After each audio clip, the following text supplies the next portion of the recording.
வேளாண் பெருங்குடிகளுக்கு ஆதரவாக அதிகமான போராட்டங்களை நடத்திய கட்சி தமிழக வாழ்வுரிமை கட்சி மட்டும்தான்.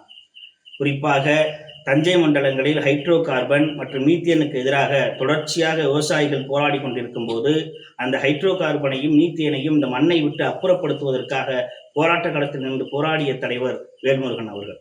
அதேபோல் கொங்கு மண்டலத்தில் கெயில் எரிவாயு குழாய் பதிப்புக்கு எதிராக தொடர்ச்சியாக அந்த மக்கள் போராடிய போது வெறும் அடையாள போராட்டங்களாக இல்லாமல் அந்த உண்மையிலேயே அந்த மக்களுக்காக, அந்த விவசாய பெருங்குடிகளுக்காக போராட்ட களத்திலிருந்து போராடியதோடு இல்லாமல் அந்த எரிவாயு குழாய்களை அப்புறப்படுத்துவதற்கும் துணை நின்றவர் தலைவர் வேல்முருகன் அவர்கள்.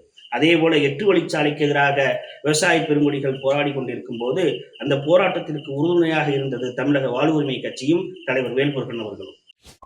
உண்மை, சமத்துவம், சமூக பொறுப்பு கொண்ட செய்திகளுக்கு உடனே சப்ஸ்கிரைப் செய்யுங்கள்.